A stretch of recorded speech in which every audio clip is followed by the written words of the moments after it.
नमस्कार, मैं हूं आपके साथ शाहीन अली और आप देख रहे हैं फसल क्रांति। तो आइए नजर डालते हैं आज के 10 बड़ी खबरों पर।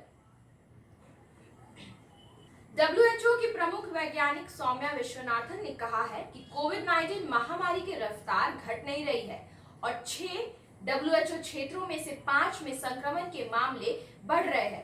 उन्होंने तेजी से फैलने वाले डेल्टा वेरिएंट, प्रतिबंधों के प्रति उदासीनता, सोशल डिस्टेंसिंग का पालन नहीं होना और दुनिया भर में वैक्सीनेशन की धीमी दर को वजह बताया है।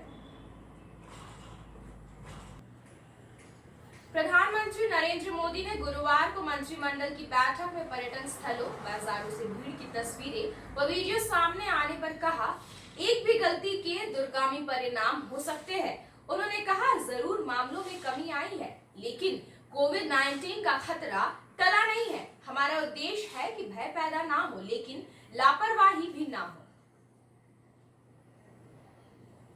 दिल्ली प्रदूषण नियंत्रण समिति द्वारा ध्वनि नियमों के उल्लंघन के लिए जुर्मानों में बदलाव के बाद अब लाउड स्पीकर से ध्वनि पर 10,000 जुर्माना वसूला जाएगा।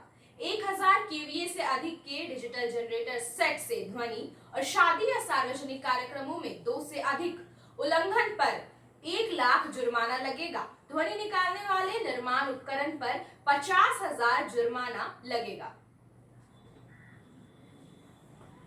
कोविड-19 नियमों के उल्लंघन के चलते दिल्ली सरकार ने करोल बाग के गफ्फार मार्केट और नाईवाला बाजार को 2 दिन के लिए बंद करने का आदेश दिया है। यह आदेश 9 जुलाई रात 10 बजे से 11 जुलाई रात 10 बजे तक प्रभावी रहेगा। वहीं रोहिणी के सेक्टर 13 में स्थित डीडीए मार्केट को भी बंद किया गया है। सरकार ने शुक्रवार को कहा कि गर्भवती महिलाओं को किसी संकोच के बिना कोविड-19 टीका लगवाना चाहिए, क्योंकि वैज्ञानिक अध्ययन अब इसका समर्थन करते हैं। नीति आयोग के सदस्य वीके पॉल ने कहा, गर्भवती महिलाओं की फिजियोलॉजी अलग होती है, इसलिए कोविड-19 उनके लिए अधिक गंभीर बीमारी बन जाती है। इसके चलते समय से पहले डिलीवरी हो सकती है।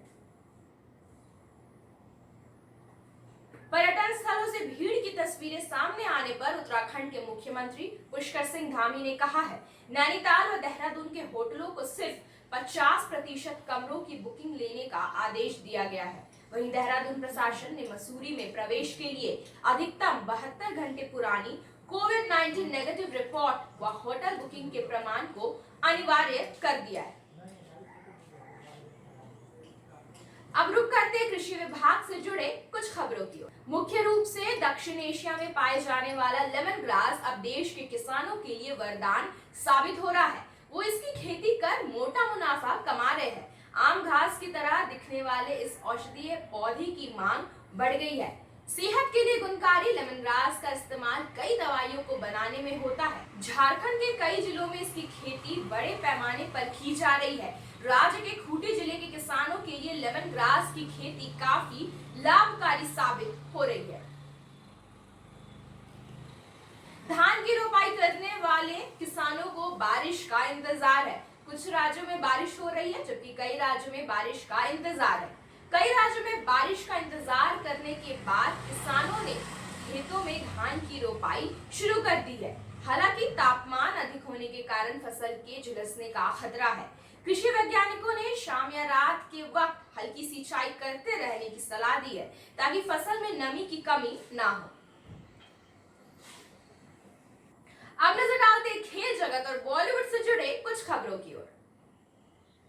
क्रिकेटर हरभजन सिंह और उनकी पत्नी गीता बसरा के घर बेटे ने जन्म लिया है। हरभजन ने सोशल मीडिया पर इसकी जानकारी देते हुए लिखा, गीता और बच्चा दोनों स्वस्थ हैं। हम खुशी से अभिभूत हैं और अपने शुभचिंतकों के प्रति आभार व्यक्त करना चाहते हैं। उनकी पहली संतान बेटी हिनाया का जन्म जुलाई 2016 में हुआ था। अंत में आपको बता दें, अभिनेत्री हुमा कुरैशी ने कोविड-19 महामारी की दूसरी लहर के बाद महाराष्ट्र में शूटिंग करने की छूट मिलने को लेकर कहा है, स्वाभाविक है कि हमें सुरक्षित और सावधान रहना है, लेकिन जीने के लिए कमाने की भी जरूरत है। उन्होंने आगे कहा, हमें जिम्मेदारी निभाते हुए बाहर निकलने और काम करने का तरीका भी खोजना होगा।